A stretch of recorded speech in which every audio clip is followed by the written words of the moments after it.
It's the kind of place where sound disappears. Deep trees, wet leaves, a narrow path barely used. And then, something no one expects to see on a quiet morning. A body, a woman, no identification, no purse. But one detail refuses to fade from memory. The coat, bright red. The kind of color you notice in a crowd, the kind that should make someone say, "I know her." Decades later, no one has. She became known unofficially by the things she wore, not by a name. The red coat turned her into a story. One that begins at the moment of discovery. The scene was simple in its silence. She lay where she had fallen or where she had been left.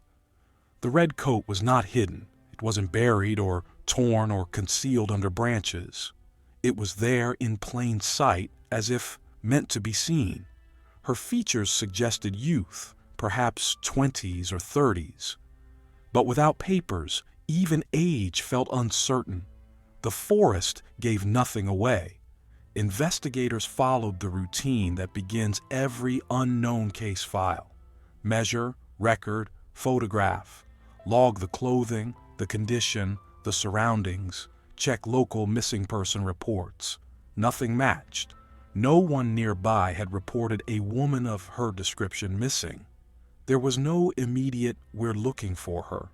No family waiting at a police station with old photographs and questions. This is where the era mattered. In the late 20th century, forensic tools had limits.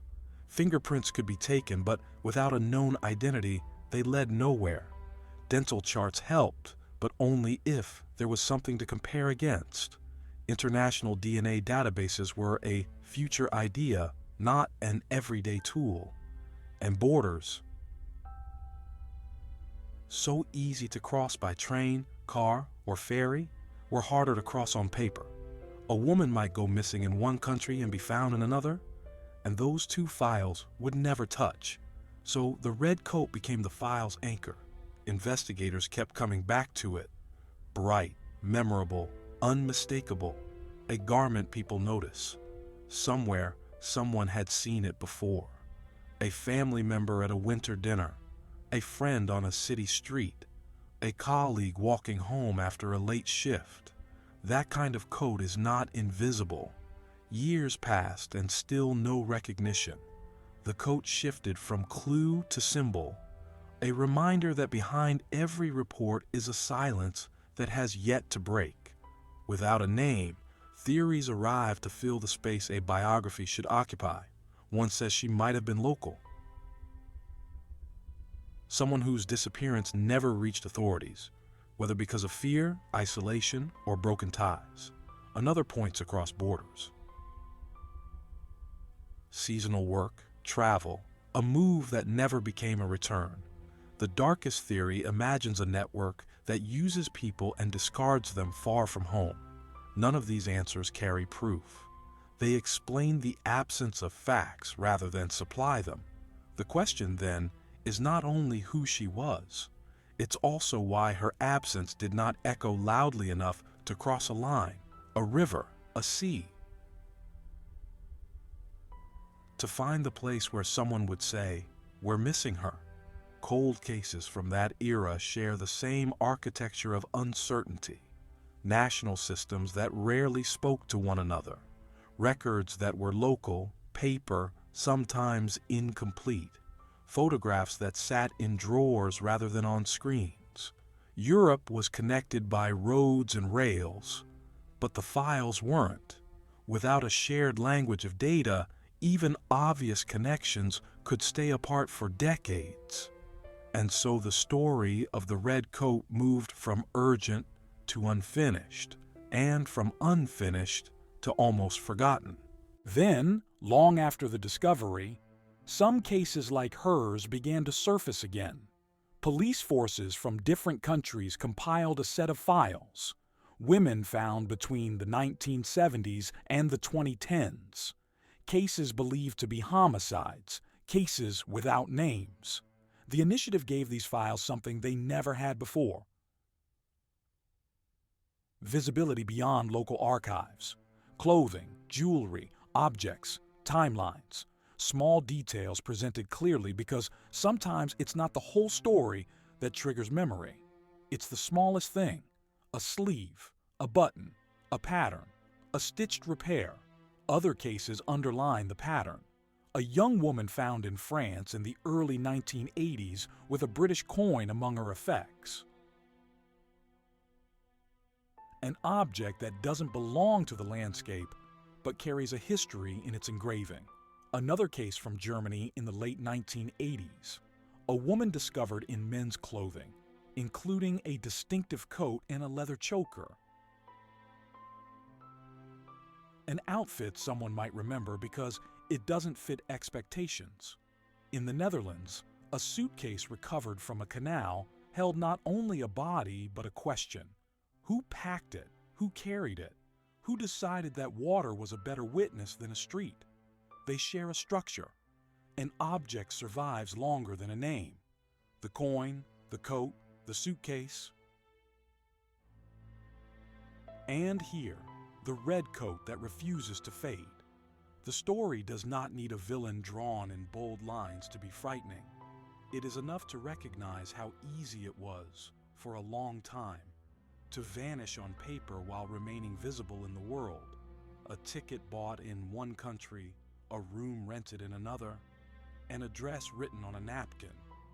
Then a change of plan, a missed call, a last walk, down a road that looks like every other. The silence after is not dramatic. It begins with small things. Someone stops visiting, someone stops writing. Someone is no longer in the photograph because there is no more photograph being taken. What does the red coat mean? It might be a gift, a purchase, a habit. It might signal a season, cold mornings, wet afternoons. It might say something about money, new and bright, or old and heavily mended. It might connect to a city with a shop that sold that exact cut, that exact button. Or it might be all of these possibilities at once until someone narrows it to one. The reasons a case goes cold are not the same as the reasons it cannot be solved. Time changes the tools. Files that once lived in drawers can be scanned, compared, and searched. Objects can be dated more precisely. Materials can be traced. Family trees can be rebuilt from fragments, across borders that once divided the data needed to see them. Technology cannot tell a story by itself, but it can give a story its missing nouns, and still, the narrative returns to the opening image. The forest, the red coat, the woman without a name. It returns because that is where the uncertainty begins, and because that is where the answers, if they exist, will lock into place. The date, the route, the last companion, the last room. Not every case finds those answers. Some remain what they have been for years, a combination of measurements and guesses. But even then, an object can outlast silence. There is a way stories like this end. Someone recognizes an ordinary detail that once seemed too small to matter. A brand of thread, a habit of wearing a man's coat, a coin always carried in a pocket. The recognition is not dramatic when it happens. It is quiet. A phone call, a file opened, a comparison made, a note placed on a page that once held nothing but questions. Until that moment, the narrative remains exactly what it is. A portrait in incomplete lines. A path through trees. A garment too bright for the landscape. A life pause between two sentences. The one that describes a person and the one that says her name. The red coat was meant to be remembered. It worked.